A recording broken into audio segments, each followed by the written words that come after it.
Assalamualaikum warahmatullahi wabarakatuh. Perkenalkan, nama saya Patricia Lani, mahasiswa Universitas Pamulang, Prodi Sastra Indonesia semester 4. Saya akan membaca cerpen yang berjudul Pahlawan Kami, karya Y.B. Mangunwijaya.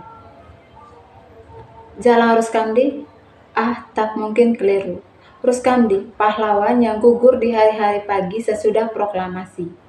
Dan tahu-tahu, spontan Bang Becak sudah kusuruh membelok menuju ke arah yang sama sekali lain. Ke Gang Cangkrik, tempat indikosanku dulu di zaman Jepang. Nostalgia? Bukan. Hanya karena tiba-tiba aku tergugah suara hati. Sepantasnya lah kulunasi dulu hutang lama untuk secara khusus mengucapkan terima kasihku kepada ibu indikosanku dulu yang telah begitu baik menerimaku selama bertahun-tahun puber serba lapar. Bu Sendok Atmaja nama aslinya. Tetapi biasanya orang-orang memanggilnya dengan nama puisi, Bu Sendok, karena kepalanya memang agak besar, tetapi tubuhnya kurus kering krempeng dan punggungnya sedikit membengkok. Ditambah tulang rahang menonjol seperti benda-benda tanpa aturan yang terbungkus tas kulit coklat usang. Lagi-lagi, gigi-gigi emasnya berpameran sangat mencolok, sehingga memberi kesan agak sadis kalau tertawa. Bukan. Bu Sendok bukan orang jahat. Ia cuma tidak cantik dan tua. Meski kami lapar permanen, bukan salah beliau. Kami bahagia dengan pondokan kami. Air mandi berlimpah, teman-teman serumah rajin belajar, dan di rumah ada radio yang biar kuno dan disegel Jepang hanya dapat disetel pada stasiun lokal, tetapi sanggup menghibur kami dengan lakon-lakon wayang, ketoprak, dan dagelan kocak. Begitulah kami tak sempat mendengarkan konser keroncong raya dalam perut kami. Tetapi yang membuat kerasan dalam indikosan itu ialah Mas Ruskamdi. Dia suami Bu Sendok. Ini sungguh misteri atau mujizat. Terserah dipandang dari mana. Sebab sangatlah mudah Mas Rus. Putih kulitnya, halus budi bahasanya, benar-benar pemuda tampan model putra priai. Anak kuda Sumba dengan kuda lumping bila dipandang. Lagi Mas Rus pemain gitar ulung yang tidak sembarangan. Bahkan sudah ikut orkes keroncong di muka corong radio. Untuk masa itu sangat luar biasa. Di ambang pintu muka sukanya, ia duduk, hanya dengan sarung dan kaos oblong. Tetapi, apabila jari jemarinya mulai memetik senar-senar dan melayangkan stansa-stansa melodi, Gang Cangkrik lalu penuh pendengar, sebab rumah kami langsung berbatasan dengan gang. Namun, memang, hidup bukan hanya gitar merdu.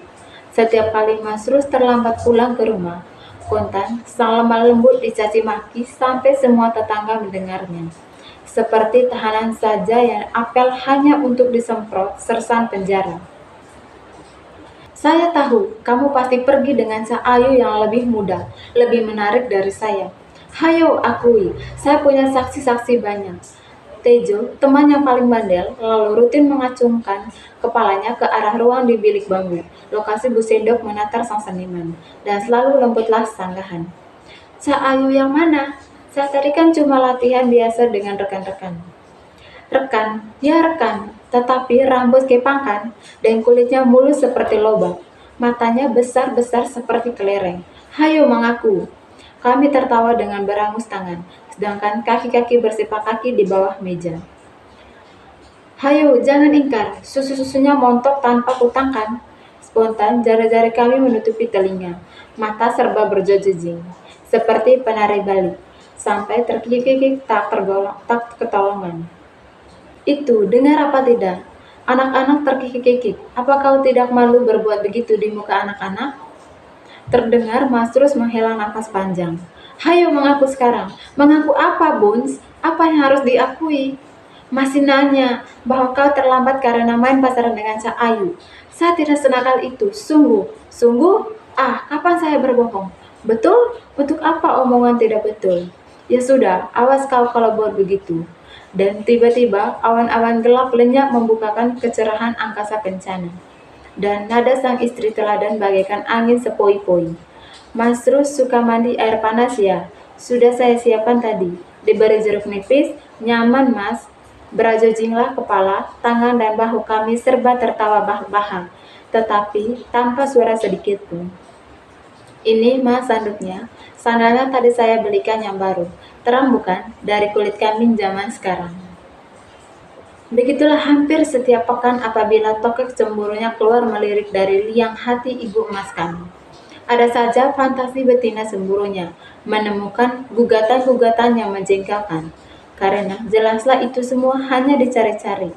Sampai berkali-kali kami berunding, apakah barangkali ada baiknya menyumbangkan jasa baik kepada Mas Rus dengan saran agar ia meninggalkan saja istrinya yang rakus macam itu dan mempersuting Ayu dari kakak kelas yang kebetulan sedang kami idolakan.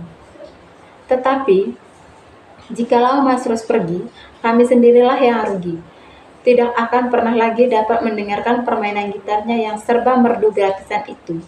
Bahkan, boleh jadi kami dijadikan pengganti Mas Rus sebagai sasaran kalkun pasar kami. Akhirnya, kami belajar Sumara, terhibur teori dari para tetangga, bahwa istri Mas Rus yang sesungguhnya ialah gitarnya. Tetapi, apakah mereka sungguh-sungguh? Tanya kami penasaran. Mana tidak sungguh-sungguh? Artinya sah. Oh, sangat sah. Kalau tak percaya, mari tanya Pak Penghulu yang menikahkan mereka. Sana di Nandan rumahnya. Bahkan sayalah salah satu saksinya. Oh, sangat sah, sangat sah. Begitu sah sehingga bikin susah.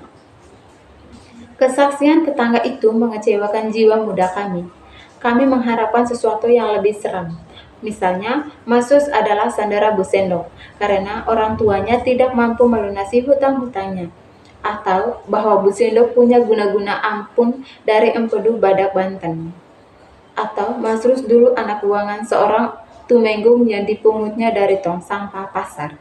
Lalu dibesarkan oleh ibu kalkun kos kami sehingga beliau jatuh cinta abadi kepada anak pungutnya.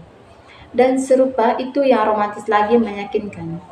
Sehingga nanti timbul kesimpulan sah, bahwa ada alasan yang sah, bahwa dan seterusnya, tetapi apa boleh buat? Apa boleh buat? Sesuatu petang bulan September 1945, Mas Rus seperti biasanya diumpat-umpat lagi oleh penggagumnya. Saudara hanya sepele. Kita tahu bahwa pada waktu gawat, sesudah proklamasi itu, seluruh penduduk spontan menggunakan lencana merah putih yang seumumnya, dibuat dari sisa-sisa tekstil atau black. Berkali-kali Mas Rus minta dari istrinya, agar dijahitkan lencana semacam itu. Maklumlah, Mas Rus tidak pernah punya duit atau apapun kecuali bila dia minta dari sang sendok. Tetapi Bu Sendok yang dunianya hanya berukuran kios pasar, tempat ia berjualan kain dan barang halal dan tak halal apapun, tentu saja tidak memiliki antena untuk memahami perkara-perkara nasional internasional. Anggapannya, itu kan cuma main-main anak-anak, belum dewasa dan rekolisi. Hanya hura-hura, orang-orang lapar akibat penjajahan Nippon. Nah, kali ini Mas Rus pulang dengan merah putih panjang yang melingkar pada kepalanya, dengan ujung-ujung panjang yang melambai-lambai genit, model kaum Bang Tomo Surabaya itu. Nah, tanpa diplomasi sedikit pun, belum jelegur belum, sebelum Inggris memuntahkan peluru-peluru ke arah para patriot di Magelang dan Surabaya, Bu Sendok sudah menghujani Mas Rus dengan peluru-peluru tak terkendali, bahwa pita kenas itu jelas berasal dari tangan lentik gadis cantik atau janda jahil metakil, bahwa ini itu gitu dan sebagainya. Dengan rasa sedih di wajah dan setengah putus asa, Mas Rus hanya mengait tanganku, lalu pergilah kami kemana entah. Namun heranku ketika itu, di jalan raya kami tahu-tahu sudah hanyut dalam arus beratus manusia yang berbondong-bondong pergi kemana entah, membawa bambu-bambu runcing, golok, kapak, pedang, bahkan pentung kayu belaka. Arah ternyata ke stasiun kereta api. Serba menunduk kepala dan kadang-kadang merangkak, kami dikomando untuk berlindung di belakang roda-roda baja gerbong-gerbong kereta api. Pokoknya, kami harus siap menunggu konsekuensi penting perundingan pemimpin-pemimpin rakyat dengan Komandan Balation Jepang tangsi dekat stasiun mengenai penyerahan senjata penjajah itu kepada para pemuda. Hatiku jelas dagdikduk, sebab betapapun hebat gelora revolusi anak ingusan 15 tahun. Teranglah lain perkaranya bila harus menghadapi langsung moncong-moncong senjata Jepang. Tetapi Mas Rus tampak tenang dan pasti. Kalem ia menyuruh aku kencing dahulu. Aku tak mengerti apa hubungannya itu dengan perundingan revolusioner. Tetapi aku taat. Dan betul memang sudah mendesak saatnya. Sampai matahari terbenam belum ada keputusan. Api menyembur dan barulah terdengar ledakan-ledakan serta bunyi berdentangan nyaring sekali dari peluru-peluru yang mengenal roda-roda gerbong. Belum lagi aku sadar apa yang terjadi. Mas Rus berteriak kesakitan, tetapi aku begitu takut sampai tak berani menggerakkan sesiku-siku. Aku hanya mendengar Mas Rus merintih. Bune, aku kena, jangan marah Bune, saya tidak apa-apa, cuma saya kena, aku kena. Terdengar komando bertubi-tubi, maju! Tetapi jelas aku tidak maju seperti sepantasnya bagi calon pahlawan. Hanya berbaring bingung di samping Mas Ruskandi, yang tampaknya lalu pingsan. Sambil berpikir lama, terlalu lama, apa yang harus diperbuat? Tiba-tiba aku merasakan sengatan sengit, dan ketika aku sadar dari pingsan, aku sudah di tempat tidur serba putih. Mas Rus, teriakku. Di mana Mas Rus? Seorang perawat meletakkan tangan yang sejuk pada bahu kepalaku dan senyum manis. Tidur saja ya, Di, atau entah kira-kira begitu. 3 hari lagi aku sudah boleh pulang, walaupun dengan tangan digendong dalam balutan. Dengan konsekuensi revolusioner tak sengaja, aku harus berlaga seperti pahlawan. Tetapi Mas Ruskandi sangat parah keadaannya.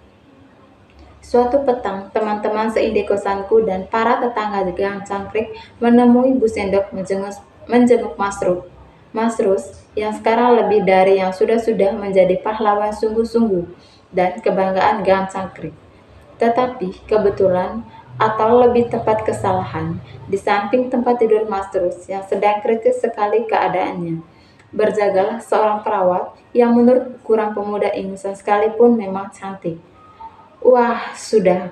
Langsung sang panglima kaum kalkun yang berkerongkongan toket kami itu memberondong suaminya dengan mortir-mortir yang lebih ganas dari Jepang punya. Nah, betul terbukti sekarang. Lelaki ini cuma bersandiwara, sok pahlawan.